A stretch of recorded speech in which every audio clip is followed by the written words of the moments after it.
Good evening. My name is Evan Stankovic, Adult Programming Librarian at the Northside Library, and on behalf of Jefferson-Madison Regional Library, welcome to the virtual program, Race and Representation in JMRL's Collection. Thank you so much for joining us tonight for this very special panel discussion, and please do remember to keep checking jmrl.org for a complete and frequently updated schedule of virtual programs for all ages. This event and all JMRL events have been made possible by the incredible and generous support of the Friends of the Library. This program is also being recorded for inclusion on the JMRL YouTube channel. So if you'd like to rewatch this program or have a friend who couldn't attend, barring any technical issues, we will try to get this posted within the next couple of days. For anyone curious, the mics have been muted for this evening's event. Also, the chat box, which is generally a default, I thought, by Zoom, unfortunately is not operating this evening. But we ask that any questions you may have during the course of the program, you please enter into the Q&A box at the bottom of your screen. Or if you'd prefer to ask your question out loud, that you please utilize the raise hand feature. This can be accessed by selecting participants at the bottom of your screen and clicking raise hand. If you've dialed in by phone this evening, you would simply press *9 to activate the raise hand feature. Toward the end of the program, we will take time for a Q&A and try to cover as many questions as possible. However, if there is a pressing question during the course of the discussion relevant to the topic being addressed at that moment, please don't hesitate to ask, and we'll look for the first available opportunity to address it.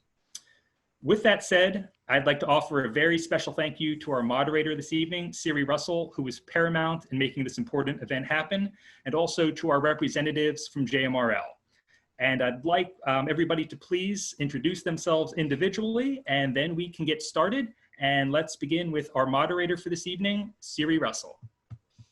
Hi, thank you. Yes, I am Siri Russell. As a longtime library patron and just general fan of books, I'm really excited to be here and to be able to participate in this conversation. Aside from libraries, I also happen to really love equity and am currently employed as the Director of the Office of Equity and Inclusion with Albemarle County. Someone else's turn now. I'll jump in. I'm Hayley Tompkins. I'm the Crozet Library Branch Manager and the former VLA, that's the Virginia Library Association, Intellectual Freedom Committee Chair, former. So I pass off to Angela. Okay, I'm Angela Critics, and I am the Children's Services Manager for Jefferson-Madison Regional Library, and that means that I am ultimately responsible for selecting all of the children's materials and also for guiding our collection management strategy for the children's collection. I'm Meredith Dickens. I'm the collection manager for Jefferson-Madison Regional Library. So similar to what Angela does for children's, I do for the whole collection. I guide decisions about what goes on the shelves and what stays on the shelves and how we take care of it while it's with us. I'm David Plunkett. I'm the director of JMRL, which serves, of course, Charlottesville, Albemarle, Greene, Louisa, and Nelson. And I want to thank Siri and Evan for putting this together, and I'm excited to be here. All right, Siri, I think we're ready to get going. Thank you. Thank you. So, I really wanted to start by acknowledging this recent statement from the American Library Association, where they both accepted and acknowledged their role in upholding unjust systems of racism and discrimination against Black, Indigenous, and people of color within the Library Association. And their statement went on to pledge to build a more equitable association and library community for future generations of library workers and supporters. This really struck me as really an important statement in our conversation today, and then also just broadly in this sort of change narratives around libraries. And I know that while this conversation has recently really been elevated nationally, locally, we've had a considerable amount of engagement in these issues, especially around racial equity. And so I'm wondering if you guys could maybe start us off by talking a bit about the Jefferson-Madison Regional Library mission and how it's been informed by your organization's commitment to equity and racial equity in particular? I think I can address that, Siri, about the mission statement for JMRL, which just changed last summer. We had one mission statement for many moons, and then last summer it got reviewed as our policies get reviewed on a timeline. It was time to review it again, and every other previous review had decided that the one that was in place was okay. But initially the push here was to get something that was more concise, something that was a one-sentence statement of what JMRL's mission is, which is the end result was JMRL fosters personal growth and lifelong learning for all by connecting people with ideas, information, and each other. So that's the brief sentence that all staff should be able to, off the top of their head, although I just read it, give to the public about what JMRL does. That wasn't enough, though, for what our library board and our staff were interested in. We ended up having long discussions about all the values that the organization holds and how to appropriately convey that to the public stakeholders in the organization. There was so much that staff and the library board wanted to pack in there about the role of the libraries in the community, the desire to provide service from staff, wanting to get the message across that public libraries are for everyone, that JMRL is a welcoming space that provides equitable service. So we held a series of open meetings with the staff and the library board to workshop this. We came up with a list of values, which you can view on our website. The overwhelming desire was to let people know that this is their library, and the goal of the organization is service to the community. So I think those values have been informed by the library's equity work, and in turn they have informed the library's equity work since their implementation. So since those values went into place, the library has formed an equity committee, has had an all-staff groundwater training on systemic racism, and has worked implicit bias training into all new staff orientation. So this discussion is a timely one, as having a representative collection is not only within JMRL's specific collection development policies, but also is part of the organizational values as a whole. David, I would love, and I'm familiar with the groundwater training. Mm-hmm. I would love it if maybe you or someone on the panel would maybe spend a little bit of time sort of explaining what that training is about mm-hmm. for the rest of our attendees, and sort of explaining also, what that was like in your library setting. Because I know that's can be a pretty intense experience. Yeah, once a year, all library staff get together for a training day. It's the one chance that the 8 library branches and the Bookmobile, which serve a geographic area that is the size of the state of Delaware, can get together and talk about things and learn things together. So last year we had guided training on systemic racism from a groundwater perspective. And the idea there is that it was a very data-based approach to what outcomes are for different populations and different groups of people in different systems across America specifically. So it looked at incarceration rates, and it broke it down by race, by class, by gender, any categories that you can think of for individuals in the country, and then looked at healthcare outcomes, and then looked at school outcomes, and went through most major systems that the United States has, not libraries specifically, but library tangential things, and then talked about how outcomes over time have traditionally been much lower for African-American families or individuals.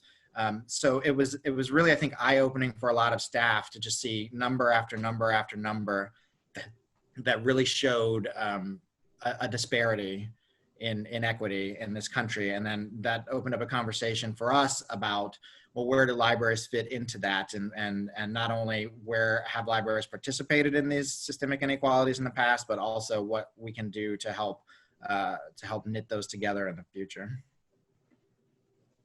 Thank you. I saw some head nods. Did anybody else on the panel have anything they wanted to add to that? Once, twice. Yeah, I was just reading, so you want to talk about race, and that is another one of those. I mean, if you wanted to read a book that was very similar to the kind of the training that we went through, that really goes into a lot of the systemic racism that informs our society. And we have lots of copies available at the library too. And I also ended up buying a copy for myself in addition, just because it's the kind of thing that that we need to keep in the background of our minds at all times, or the forefront of our minds at all times, especially when we're approaching, you know, how to change these systems. And I am blanking on the name a little bit. I think it's Ijeoma Oluo. Is that right, Meredith? Mm-hmm. Yes. Siri? Yes. And she does a really great job of helping you understand what you can do to make a difference too. So that was helpful for me, and trying to put a library lens on that as I was reading it. I was trying to think of all the ways that I could apply what I was learning that way. So that's another, I think, a really good book that anybody can pick up that could help to address those same issues that we learned about. I hope that there's going to be a lot of book suggestions coming out of this conversation. So that's a good way to start, Hayley. You know, I've heard the term systemic racism being mentioned a couple of times in this conversation. I know one of the things that they do well in the groundwater training is really lay out the structural pieces to that. And I know you just used the term a moment ago, Hayley, from a sort of a library perspective. And I think that's important for us, you know, when we're talking about this, considering the library not just as an organization, but as an institution, right, that has its own history and that contributes to the structures and the systems that are in place in this community.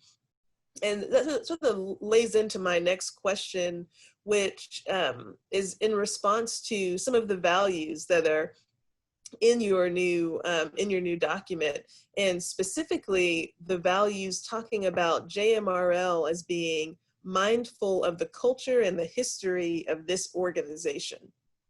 I would love to hear y'all sort of expand on what that means when you talk about the culture and the history of this organization, of this institution in this region, and what you consider sort of the role of the library as an institution. I think this is a very timely question, Siri, and I'll just throw in my 2 cents and open it up for everybody. But the library definitely wanted to be very explicit in that statement to acknowledge a past as an institution. You know, there's the library of today and what the library staff are working for, but there's a long history of service in the community. And actually, 1921 was the first public library in Charlottesville. So next year will be 100 years of public library service in the region here. So the library has been thinking a lot about, well, how do you commemorate that while also being very honest about it. It's this great American idea of we can have knowledge and education available for all, which was of course denied to large portions of the population because of Jim Crow segregation and then various other social institutions and policies throughout the years. So how can you kind of commemorate that while being honest about it? So this program is a good way to begin this conversation. The Public Library of today strives so hard to be free and open to the public. That service wasn't available for Black families for a long time in the area here. So that kind of by your bootstrap story about public libraries being a cornerstone to educate Americans and help them better their lot in life just wasn't available for Black families.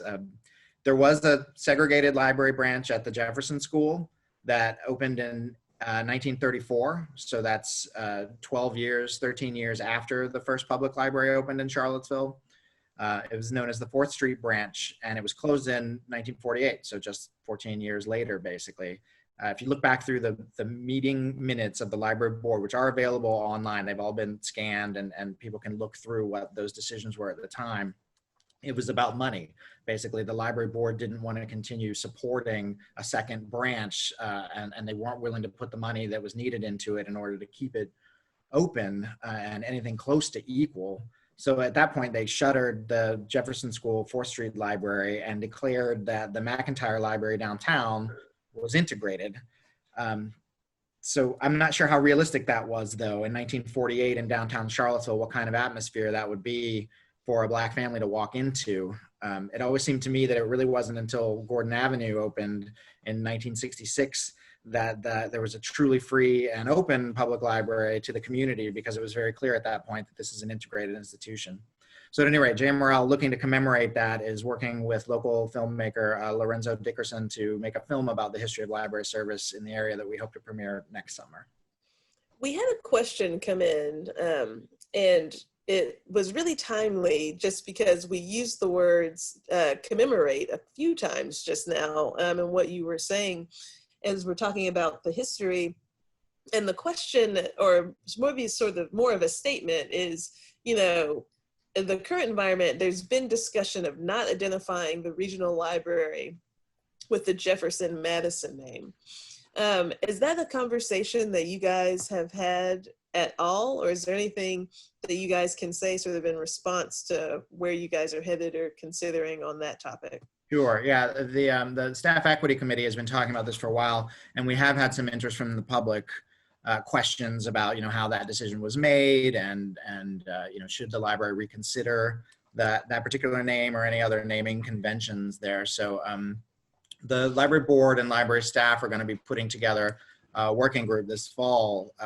Initially, questions about names that came to the library were about the McIntyre room itself at the Central Library. So there's going to be a working group that's going to study, you know, how that name came to be and the history of that, and what the path forward should be for library naming conventions, period. And I'm hoping that out of that we'll come up with some community engagement that'll help us really look at the name of the library system and figure out, you know, whether or not that's a barrier for access to people, and if so, what changes would need to be made. Thank you. So our theme for this evening is race and representation.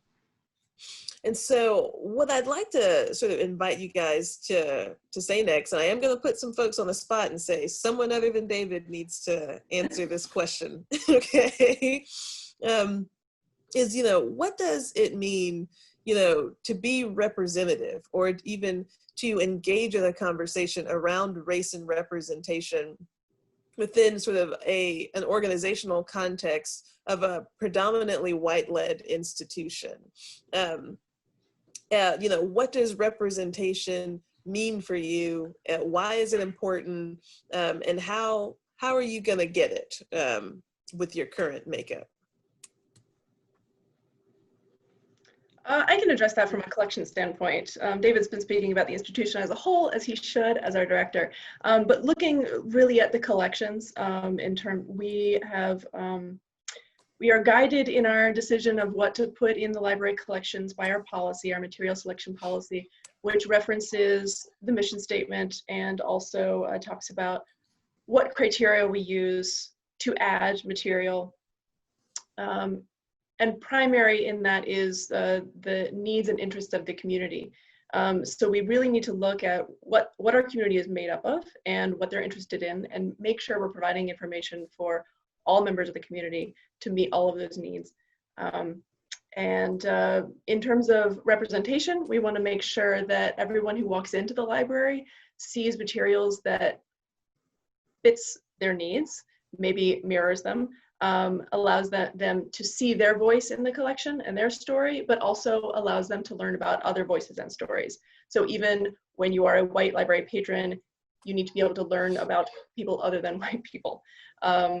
So we need to just make sure that there is as broad a range of materials as possible. Our criteria also reference the fact that we need to back up our decisions with reviews and authoritative sources.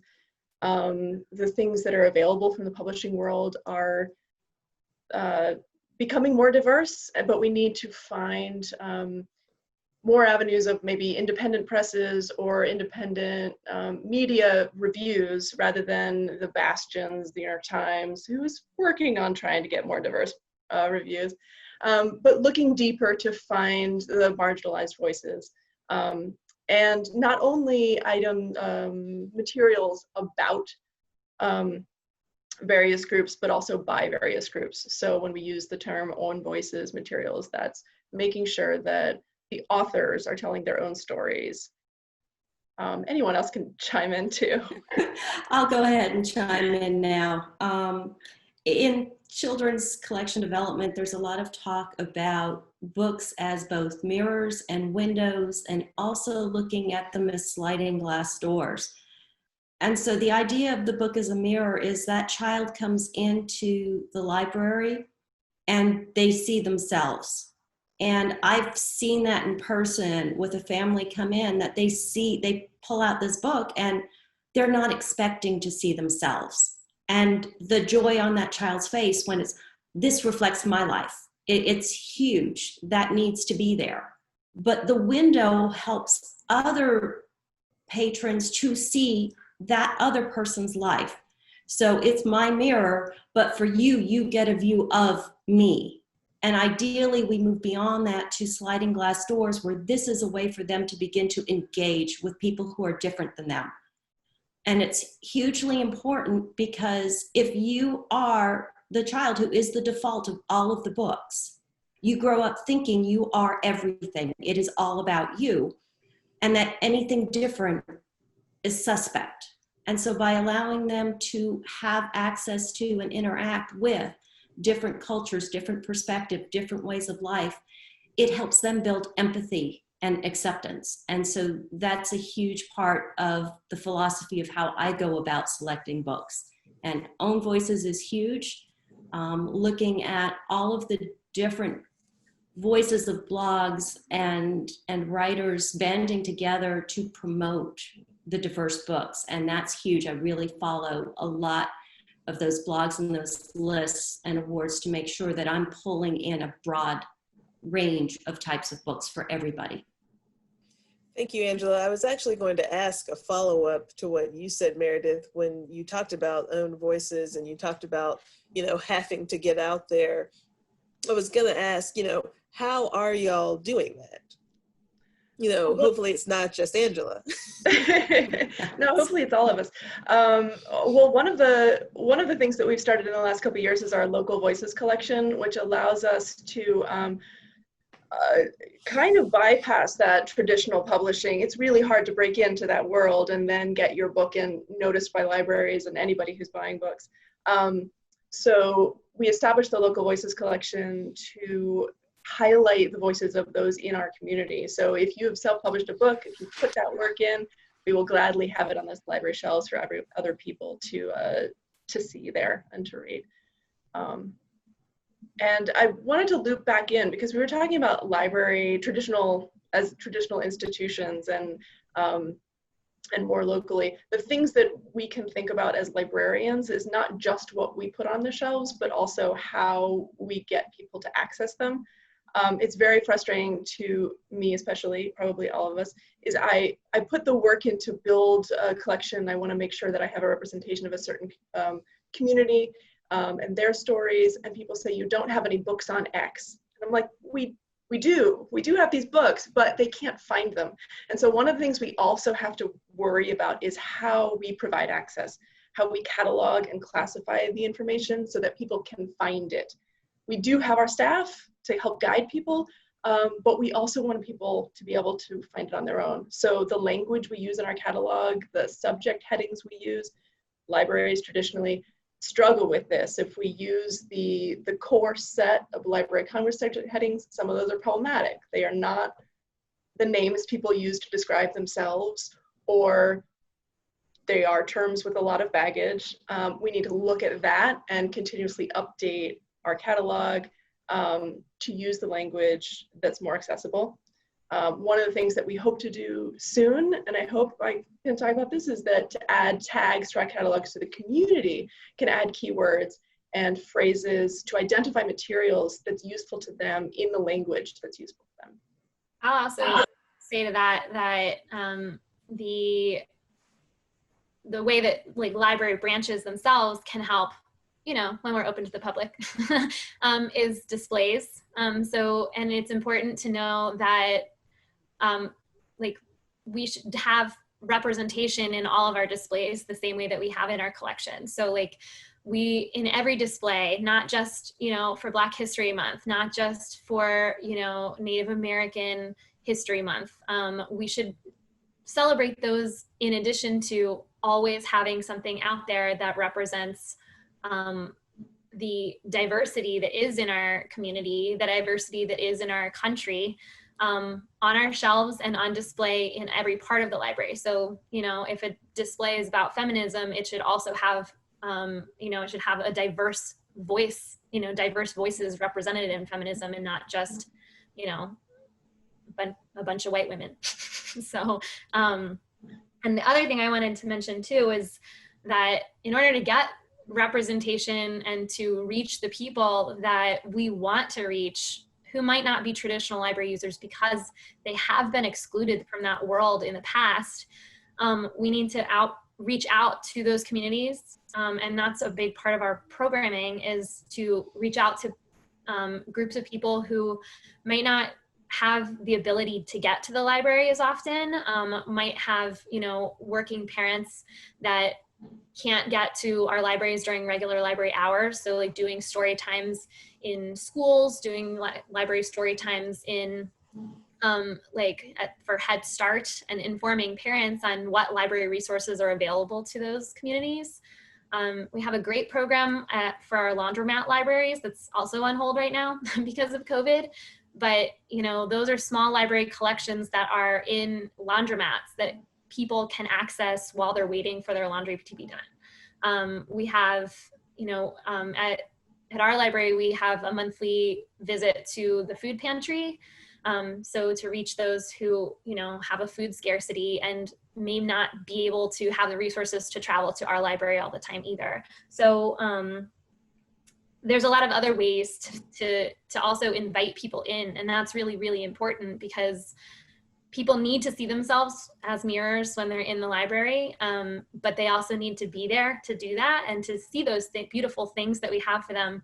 When Angela was talking about the mirrors, in addition, I was thinking of, there's a beautiful poem in Brown Girl Dreaming by Jacqueline Woodson that's just about that. She talks about the first book that she found, and she was told that, in everywhere else besides the public library, she was told that that book was too babyish. It was a picture book, but it had a brown boy on it. And she was so excited to see somebody that looked like her.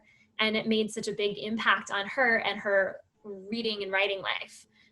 So that's the reason it's so important to have that representation and to be able to find things about yourself in library collections, because otherwise, you miss out in inspiring, a huge amount of people to not be excited about books or not be excited about reading, or, yeah.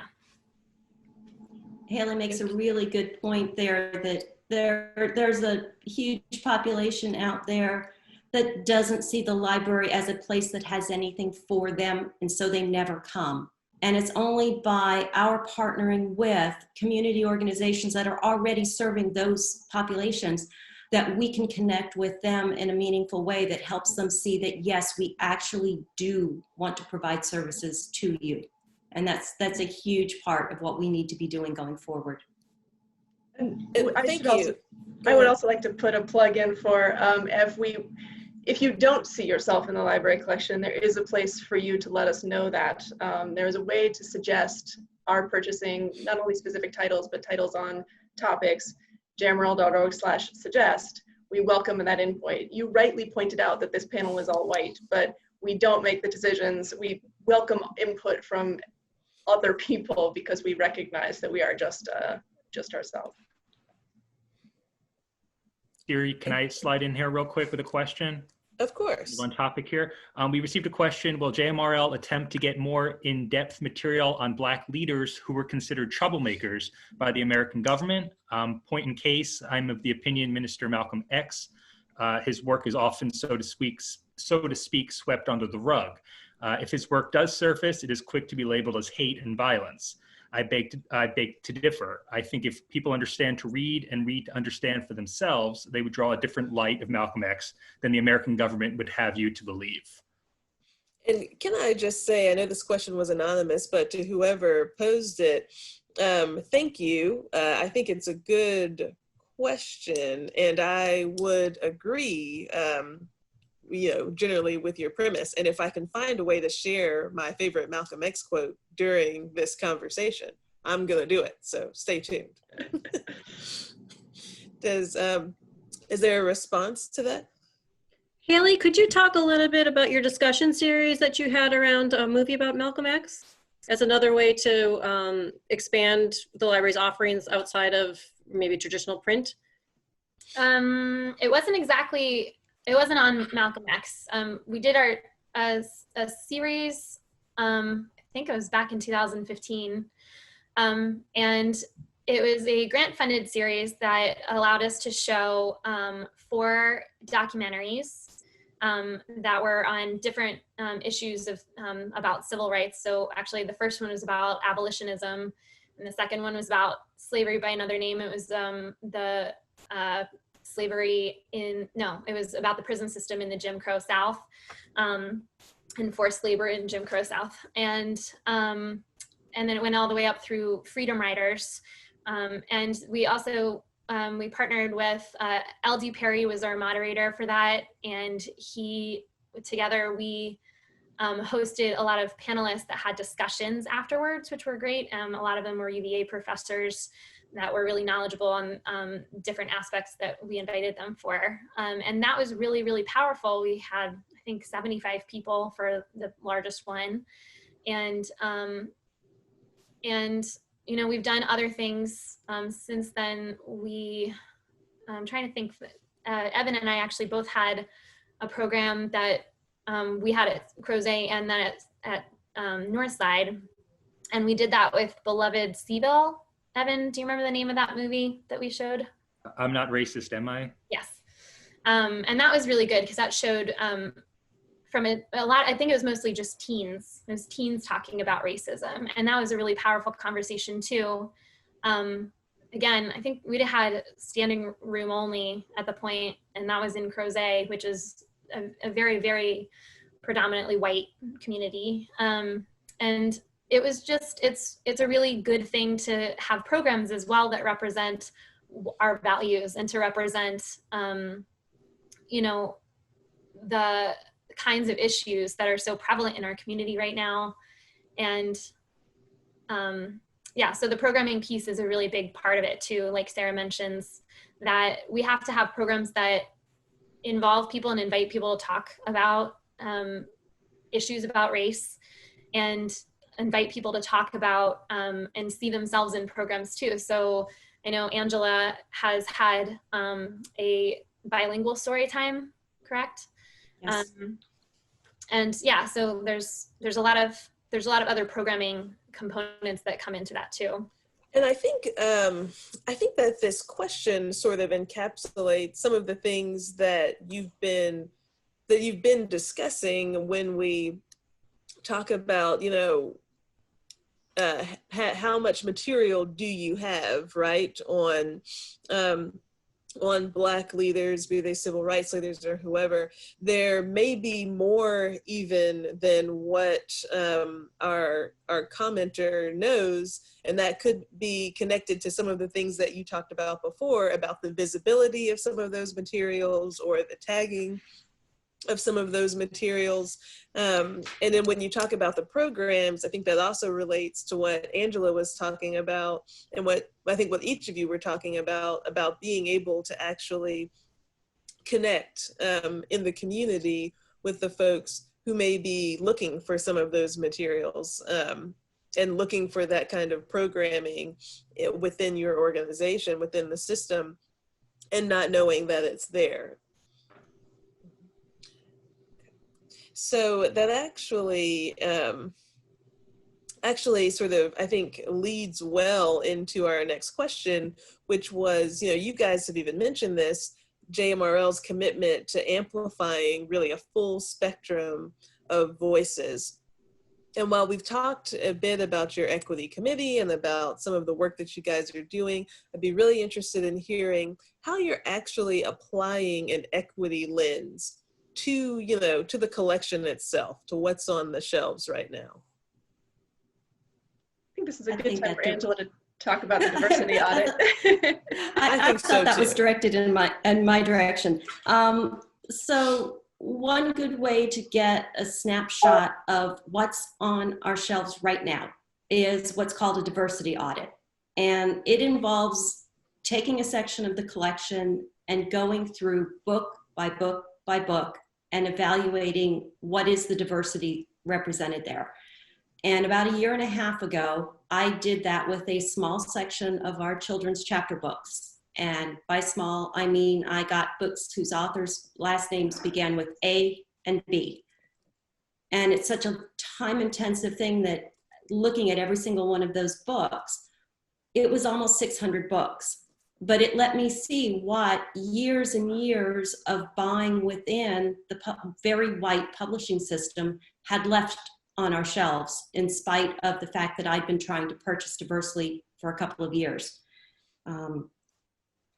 I reviewed the books for authors' gender, main characters' gender, Black or African American characters, Latinx, Native nations, Asian representation, LGBTQ, disabilities, religion, and by that I mean representation of non-Christian religions, and whether or not it was in own voices. Was the person who wrote the story, was it their lived experience, or was it a white person writing a Black person's story? And to me, own voices can be very important that way. I found some very cringeworthy stuff. I also found some things that I thought were going to be okay that actually promoted stereotypes. So this looks like a really great series on this dance school where all of the kids are diverse, until you look at the book that's focused on the Black dancer and, oh, well, she doesn't ever want to do ballet. She only wants to do hip hop. So it's promoting a stereotype of, you know, Black dancers are only going to do hip hop. They can't be ballet dancers. We know that's wrong. So it gave me a perspective of where we were and where I needed to go from there. What do I need to focus on to fill this out? And did you want my results, Siri? We do. Just do people want numbers? So almost 600 books I reviewed, and of those, 5.7% had Black or African American representation. 3.2% were Latin. 0.8%, not quite 1%, were Native perspective. 2.8% were Asian. 2.7% spoke to disability, and 5.7% were own voices. So none of those numbers are matching the diversity of our communities. So, but I can now look and see where I need to purchase going forward to try to get representation. I think it might be useful. Sorry, Siri. Go ahead, David. Go ahead. Well, you know, there's so much that we take for granted because these are all professional librarians who have been doing this for a long time. But kind of to talk just briefly about what the cycle is for libraries, because we have almost 500,000 total items throughout JMRL. And it's not a static collection. There are things, sure, that Angela was looking at that have been pretty static. They've been sitting downstairs at the Central Library Children's Room for many, many, many years. But it's a constant process of ordering and withdrawing, what we call weeding materials too. So this work that Angela was talking about helps on two fronts. It helps to decide, you know, to focus using our collection development policies and procedures where the money will be spent moving forward, but also to decide the things that need to move out to make room for them. Like, what is our community looking for now? You know, what are the types of things that are outdated or no longer relevant that need to be replaced? And some of it's easy. You're talking about nonfiction books about Pluto. You know, those need to go because sadly, Pluto no longer a planet. But in general, you know, we're constantly getting new information about our own lives and our own past that nonfiction books need to be looked at there, and also just fiction books. A lot of it is also just that our collection takes a beating. I mean, it goes home with people, and it goes into the bathtub, and it goes here and there. So it's. I just wanted to point out, and maybe Meredith can add to that if there's anything else, but that it is a constantly evolving thing with things coming in and coming out. It's not a static set collection at any given time. Exactly. And I'd like to say that as I identified the really cringeworthy things in the collection, I looked, well, if it's not meeting a community need because nobody's checking it out, or it's damaged or in bad shape, I weeded it. I removed it from the collection. So there was a process of me identifying things because I went in and had my hands on everything to see things that did not meet the community needs any longer. Thank you guys, and thank you for sharing those numbers, and also how that might be impactful in the future. You know, David, when you were talking about this, you know, sort of process, it actually got me to thinking about representation in other areas too. I had a conversation not that long ago with the state's Department of Historic Resources. We talked about historic markers. In the county, we did an inventory of our historic highway markers. We had about 42 of them. 5 of them are on topics related to a woman or a person of color. And that's pretty similar across the state.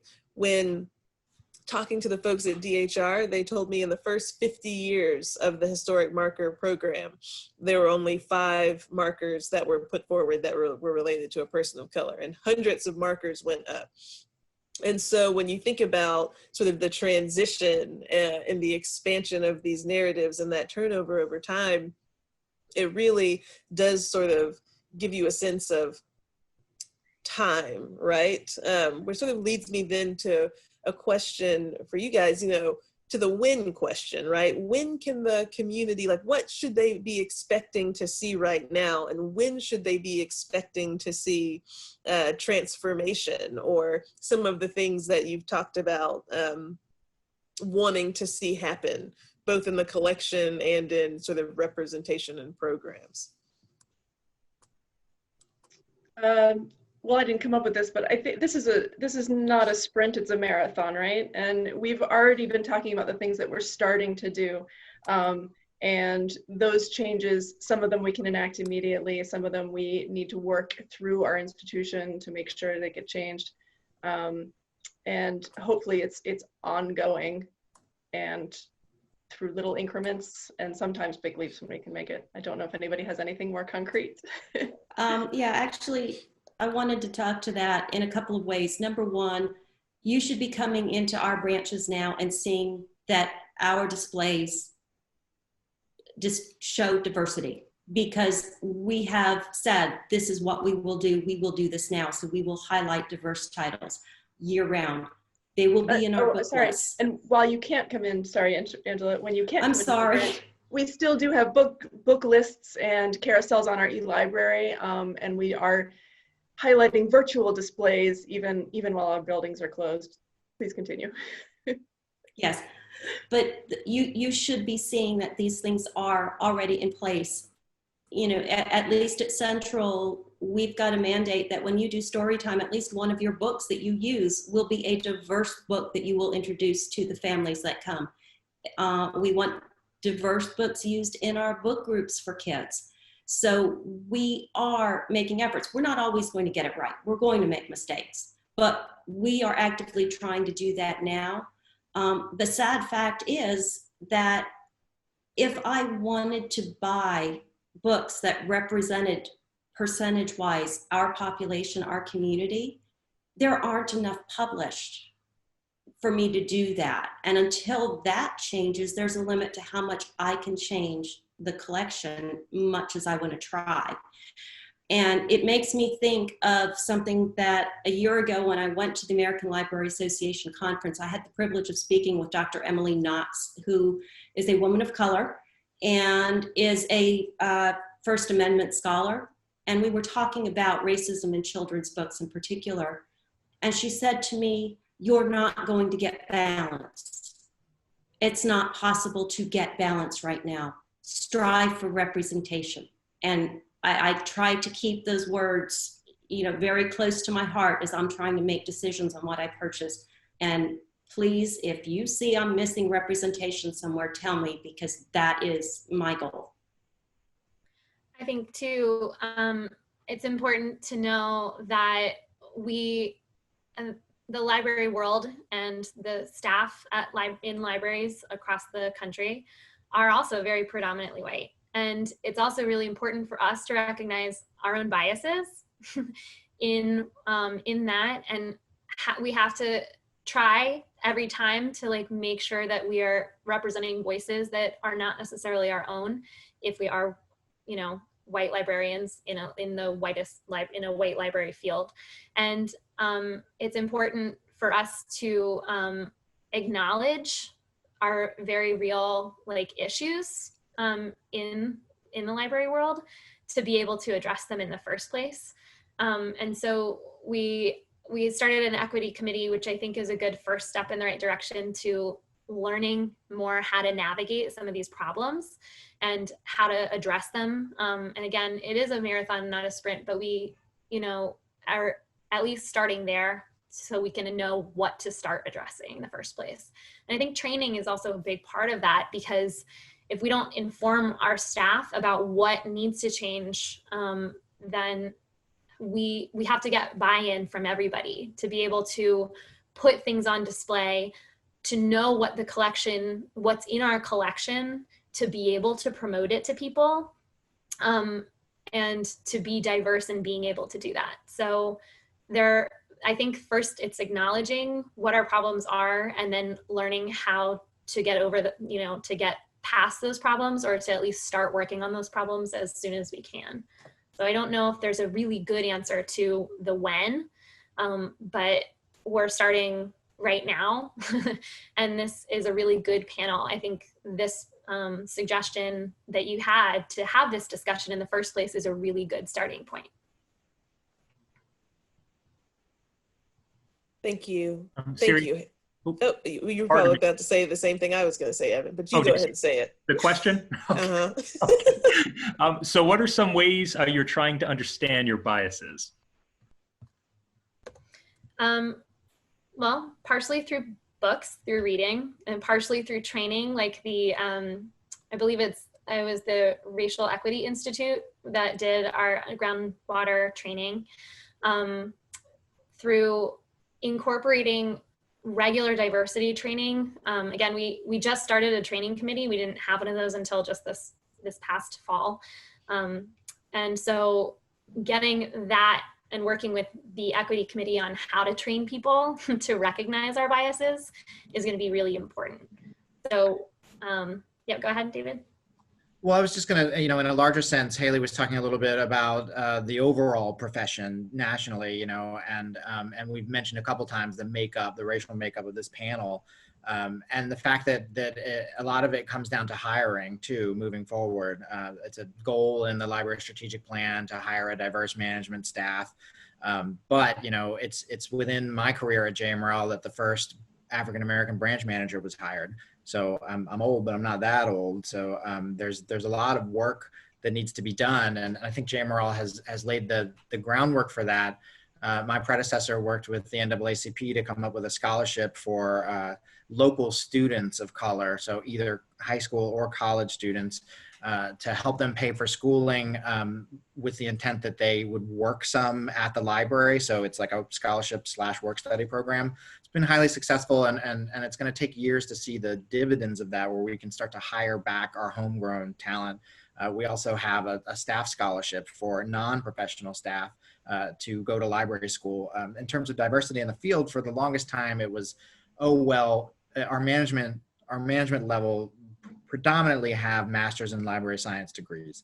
And for the longest time, there was no library school in Virginia. So it was like, oh, well, you know, we can only get what we can get because there's no library school in Virginia. Well, ODU now has a library school, just started this year. And also most of our young professional librarians that we're hiring, especially our internal ones, are getting their degrees online. So the opportunities and the pathways are starting to open up. Now it's up to JMRL to go out there and actively seek these young professional African-American librarians. Don't have to be young, could be anybody, librarianship is the favorite second job for everybody. But at any rate, so the point I was going to make is that JMRL needs to be more proactive about seeking candidates of color, basically, instead of sitting back and waiting for what comes to JMRL, and maybe advertising, you know, with the Black Caucus at ALA, which we've done for a long time, but it takes more than that. And it also means looking at our salary structure and making sure that we're making it worth somebody's effort and time to move to the area if they aren't from the area. in order to help make sure that we have as diverse a managerial staff as we can. And so I think we want to open up the Q&A because I think we're getting a couple questions coming in now. And before we do that, though, I want to make sure to say this out loud. We had a commenter who noted where that really wonderful metaphor that Angela shared with us about sliding glass doors and mirrors and windows. And she shared with us the source being an essay, Mirrors, Windows, and Sliding Glass Doors by Rudine Sims Bishop, and notes that it is worth reading in its entirety and is available online. So just want to be sure that we share that with everyone else. Mirrors, Windows, and Sliding Glass Doors. Hit the Googles, you're on the computer anyway. Thank you for noting that. So I think we have a couple minutes here for Q&A, and we have a question that's really relevant to what you were just talking about. And the question is, how do you engage people of color to assist you with steering your mission? That's a great question, because as we just mentioned, you know, if the managerial staff is not diverse, then it's kind of a self-perpetuating loop unless you go look for outside sources. So luckily, Charlottesville as a region, you know, this whole area is full of so much talent, so many smart individuals, and no matter what field you're looking in. So we work with our government partners, you know, so we work with Albemarle County and City of Charlottesville and try to hitch on to what their initiatives are. So Siri, that means you, bringing Siri in to talk to our equity committee. We've had other folks that work for the City of Charlottesville do the same. We've liaised with local NAACP on that scholarship annually. But more than that, it means getting out of the library and getting to where people are. And our best, you know, the most kind of small community oriented branch we have is the one that travels. It's on wheels, the Bookmobile, which is currently not running also for COVID reasons. But it's only serves Charlottesville and Albemarle as opposed to the whole area, but definitely gets out into communities and neighborhoods. That's more about service though, and less about engaging people in steering the process. Libraries love to be free and open to the public. All of our meetings are free and open to the public. Since the COVID pandemic, every library board meeting is being taped and put up on our YouTube page as well. But again, that's not the same thing. That's saying it's an outdated version of what access means, to say, yeah, it's all here, just come and get it, you know, because that's relying on people somehow getting the word about services or getting the word about the needs of the library to get input. So in the past, we have done, for every strategic plan, we do surveying of the community, but it's a constant struggle to make sure that the folks that are being surveyed aren't just the library patrons that are using the services anyway, because that's another self-perpetuating loop. So it's on the library to go out there and to make these connections in the community in order to help steer this process. The biggest tool that we have to guide the future of JMRL is our strategic planning process. It's mandated by the state. It has to be every 5 years. That's a state mandate, although ours we review annually in order to update.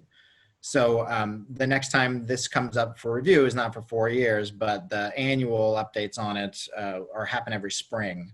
And next year in the spring, we'll come up with a community engagement plan to come out and address some of the things that we're talking about here today. I'm also very interested in some kind of geographic data that we have available, because we talked about other barriers to access as well. It's in our 5-year plan to look at fines, whether or not that's a barrier to access, to look at other sorts of procedures that the library has that might be putting up roadblocks in front of people. So at any rate, that's a long-winded way to say that we rely on our community partners, but there's a lot more work to be done there. Thank you, And David. I'd just like to say that this goes back to what I said about partnering with community organizations when we're doing outreach. I can walk over to the Friendship Court Community Center and pop myself in there and think I know what I'm doing. Or I can partner with a community organization and find out somebody who's already working there and knows the needs of the community, and I can get a perspective from the community that's not going to be my own. And that's really important, that I'm talking to CHIP or Ready Kids or MACA or to talking to big brothers, big sisters, so that I can find out what their needs are when I plan how I'm going to respond. Can I just tack one thing on to Angela's, and then I'll be quiet? But JMRL does have a program partnership request form as well. So if there are organizations that are seeking to partner with JMRL, again, this is kind of what I was saying. Come tell us that you want to partner. It's available there for any organization or individual that wants to partner with the library. And so I'll say, I said I was going to find an opportunity to use my favorite Malcolm X quote since he got brought up today, and here it is. My favorite quote from him is, "When I becomes we, even illness becomes wellness."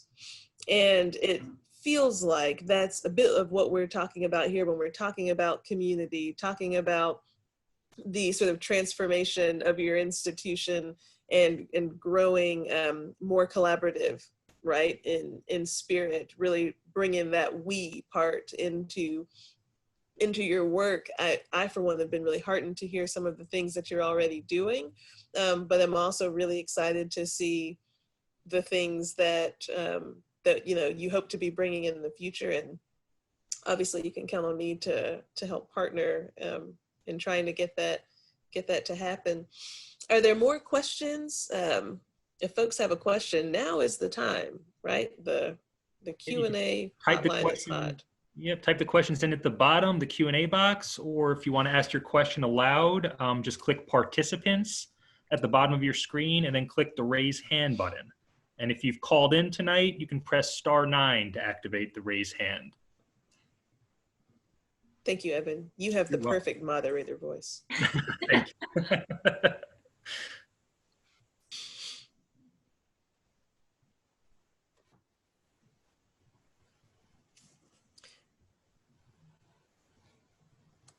Not seeing any more questions, Siri. Okay. All right. Well, if there's not any other questions, then I would love to hear if there are. Oh, someone asked a question. Do you feel like that holding a master's degree, sort of that requirement contributes with the lack of diversity in JMRL? So is the master's degree really required? Is that a barrier? Yeah, I think it definitely has been in the past for the reasons that I laid out, the difficulty in getting that degree. I think it's a little not easier. It's still a very difficult thing to do, but it's more accessible now than it was. JMRL has looked at certain positions that had in the past been master's level only and opened those up a little bit. So that we would take equivalent experience for that, including sometimes if need be at the managerial level where we're looking for that managerial experience or customer service experience, which Hayley has been big on, that sometimes makes up for a lack of a master's degree. It has been the traditional model for public libraries that is a requirement. But I remember my first day in library school, the first professor said, "There's nothing that you're going to learn here that you wouldn't learn in 10 years of working at a library." So I think moving forward, that's something that JMRL will definitely evaluate. For right now, as I said, we are trying to provide tools for our staff to have funding to go get those degrees because it is a requirement. But that's a great point and something that I think the institution, public libraries in America are going to be looking at pretty closely in the years to come. And I'd like to add that it's not just at the master's level. Most people don't realize it, but most of the staff that you see in the library are not degreed librarians. And so most of the staff that I have in the children's room, they're required to have a bachelor's degree. Well, even that can become a barrier. And being able to say, I can substitute 2 years of equivalent work experience for having the full degree has allowed me to have a broader pool to pull from. And I've been thrilled with the folks that I have found once I have opened up, and it's a matter of us learning to look beyond what we've been conditioned to expect is necessary to do this job and be a little more open to those intangible things that somebody else is going to bring to the position that really enriches what we can offer the community. Yeah. Thank you. I saw a hand go up a while ago and then go back down. So if you're still feeling frisky, put that hand back up so you can ask your question. In the meantime, we have another one that's come in, which is really a question about trust building. So the question really being, how are you going to go about gaining the trust of people of color specifically in doing what you say and saying what you mean? Well, I think that this goes back a little bit to the discussion about kind of a traditional model of libraries being like, okay, we're here, we open the door, it's free and open to everybody. We talk a lot internally in our staff about the fact that librarians saw themselves for the longest time as being a kind of gatekeeper for knowledge. Their job was to stand there, guard the knowledge, and everybody thinks about the shushing librarian or whatnot, but it's also just in terms of like who could get into the building when we're talking about libraries in the South, and how that model has changed. And now we talk about access to information. That's the role of the librarian, is to connect people. Grow, learn, and connect is our tagline. So our job is to give you the information that you're seeking. In terms of building trust as to what the institution can do for the community, I think that has to do with the types of community engagement and outreach that Angela was talking about. I think folks that maybe in their mind have not seen a relevance for libraries or have felt that they were not welcome there.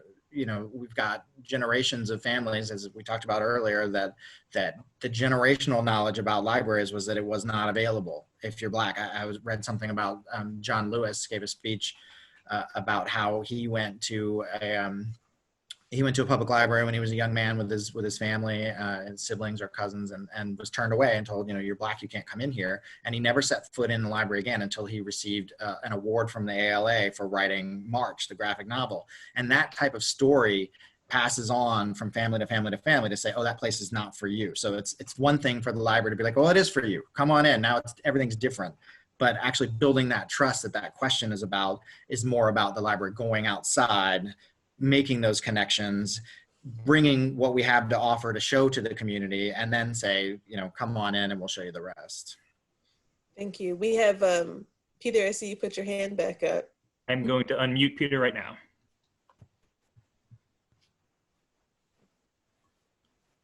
Ooh.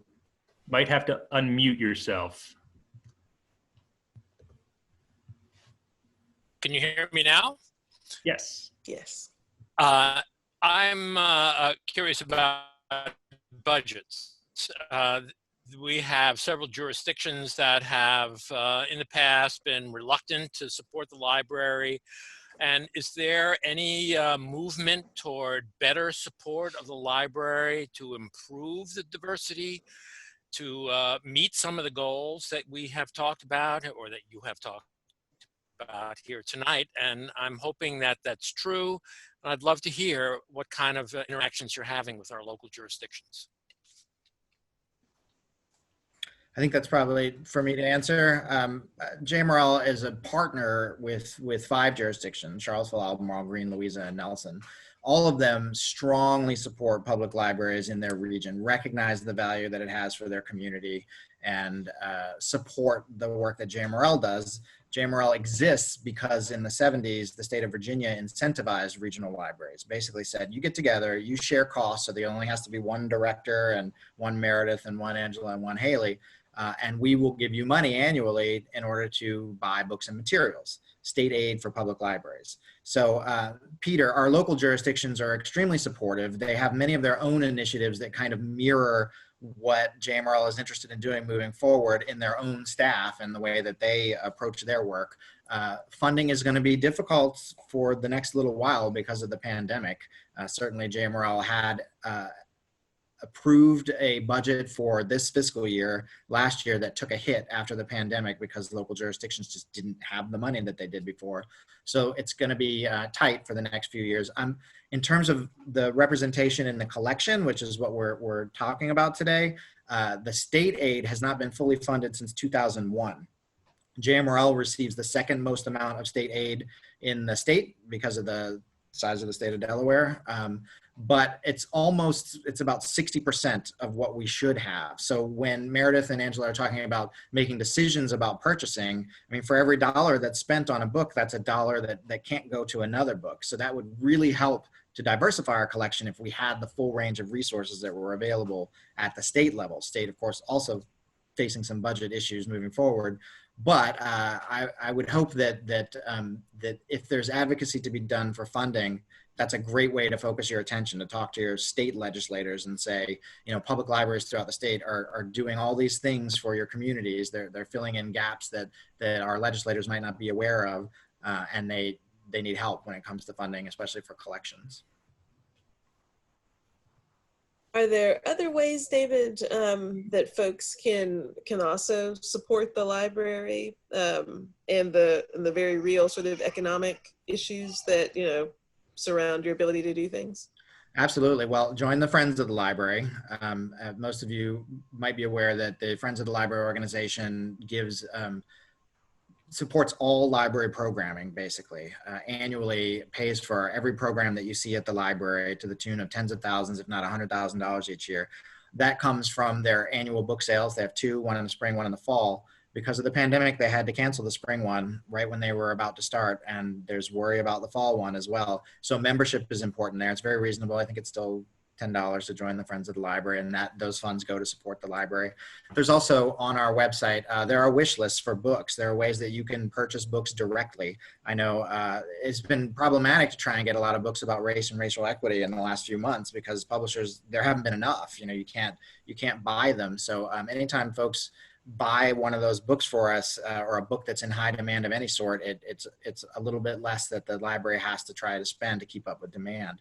So check out our webpage. There's as Meredith has mentioned, you can suggest that the library purchase things. You can also, you can purchase things directly from a wish list for the library. Since you brought up the topic of books, we have a question asking for recommended reading for learning more about race and representation.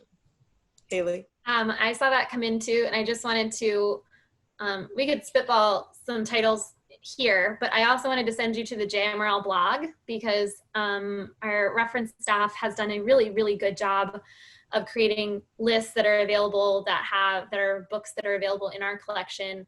And there are a lot of book lists there that the one that I've got pulled up is a reading list for anti-racism. It's they all have a title that says the African American experience and then a subtitle, a subgenre, and one that's just BCLA award winners, one that is own voices of science fiction and fantasy for adults, and there are tons of book lists on there. So I would first point people to that.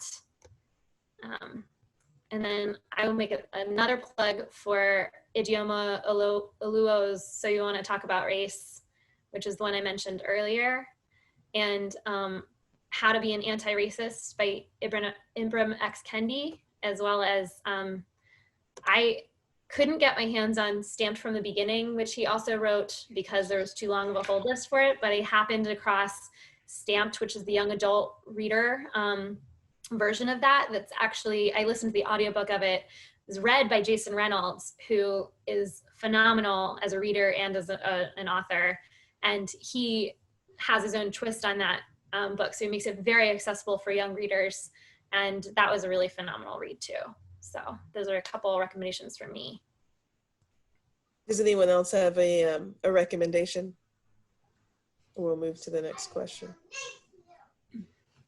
Hayley said, it's great. I think definitely find the book lists on our website and find a genre or an area. The top 10 bestsellers right now are all gonna guide you in ways if you want to learn nonfiction about racial justice issues, but also just read a novel from an author who doesn't look like you, because that's gonna help with empathy, and they're all great books.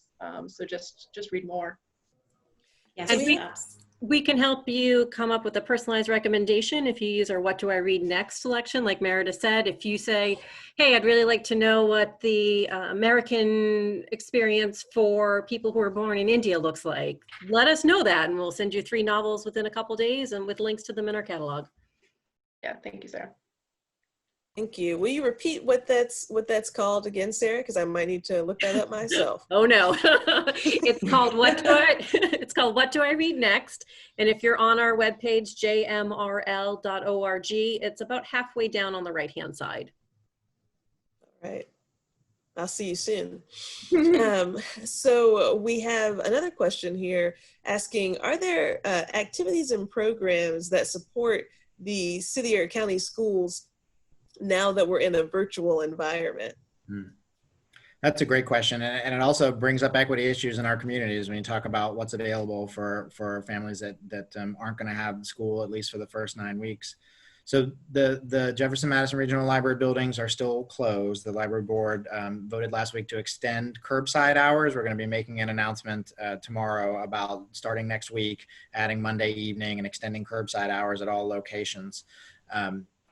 But the buildings are not open. So traditional library programming, which said come in and we'll do this thing together, are not available. However, virtual programming has been a go since day one, especially on the children's end. Angela was very quick to turn around and provide the boredom busters in the late spring, and then to adapt our summer reading program to be online and to have virtual programming all summer long. So, I was shocked by one program in which there were 300 attendees for it, which of course we couldn't do in the physical library. So it's going to change the way that we do business moving forward. If 300 people want to watch it online, we have a captive audience right now, but still in the future, it's going to have to be a hybrid model.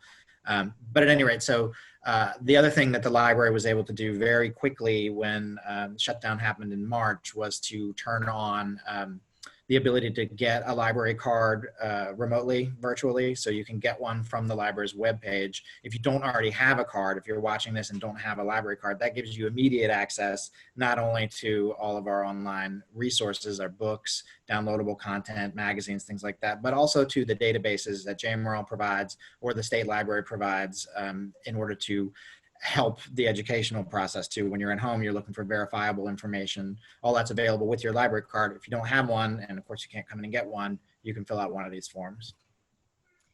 I also think databases is kind of a weird term to people who aren't used to using them. So if, you know, that's just online content that we pay for you to have access to.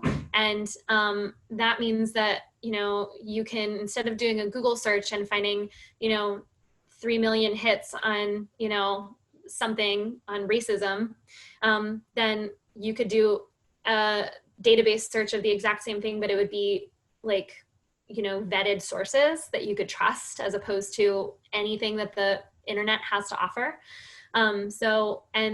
Librarians are also, and library staff are here to help you understand how to use those. So if you ever have a question about that, we have Ask a Librarian that you can do as a chat if you're not comfortable calling.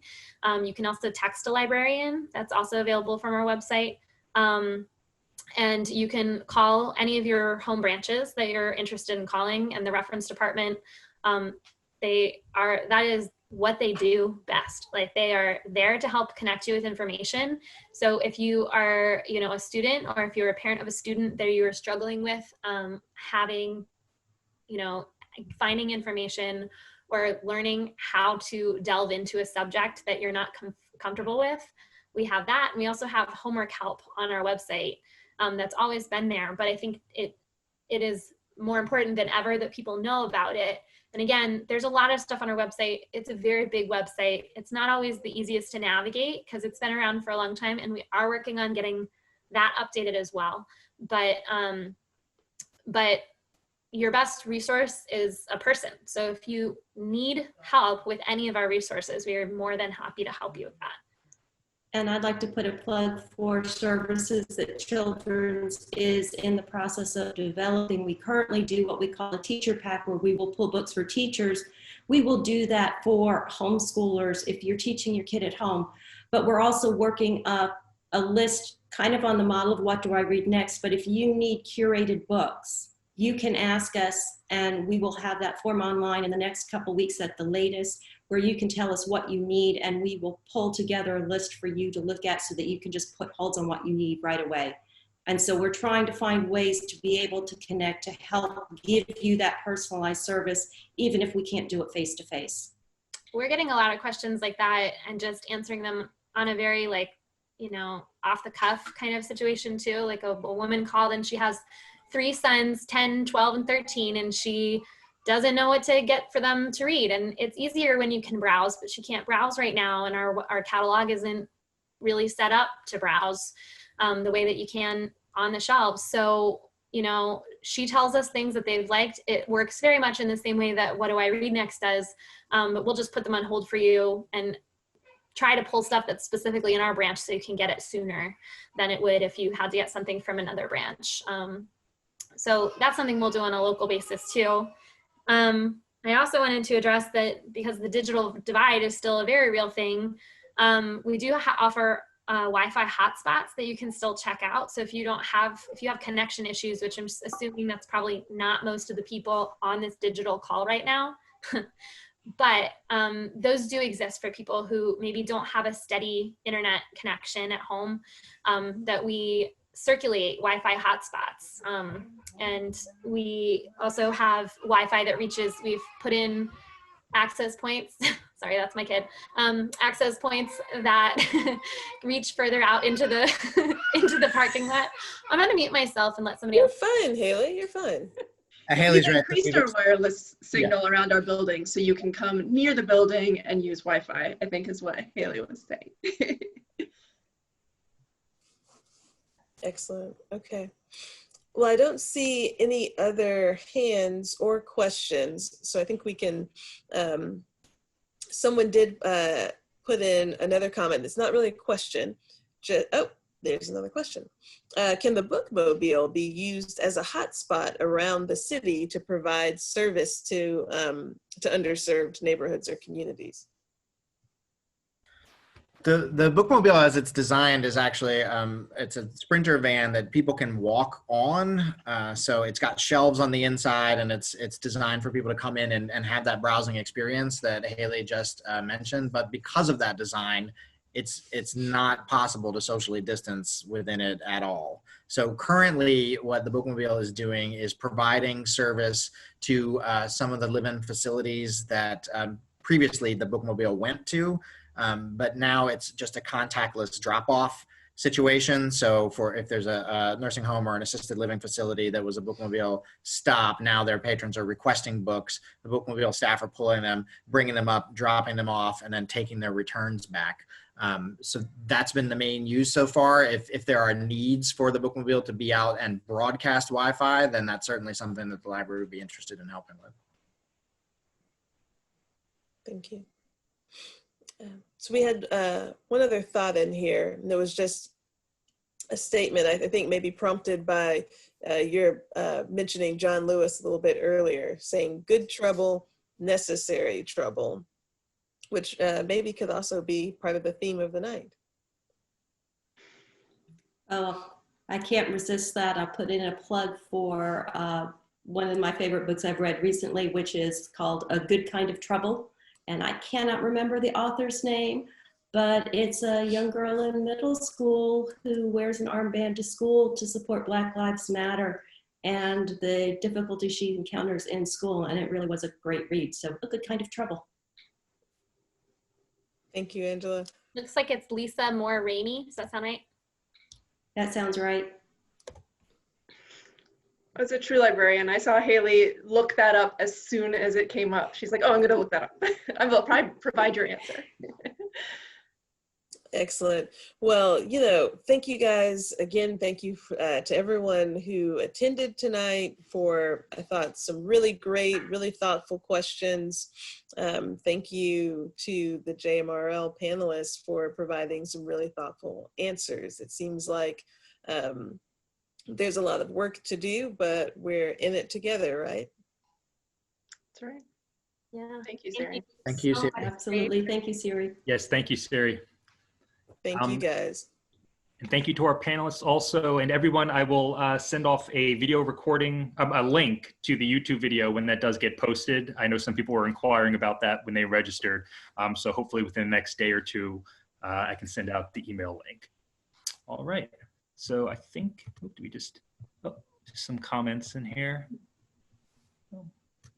Thanks for doing this great conversation. So impressed.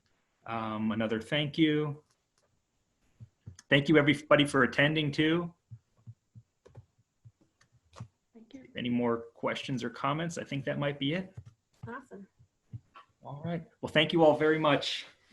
Thank you. Thank you, Siri. Thank you. Thank you. All right. Take care, everyone.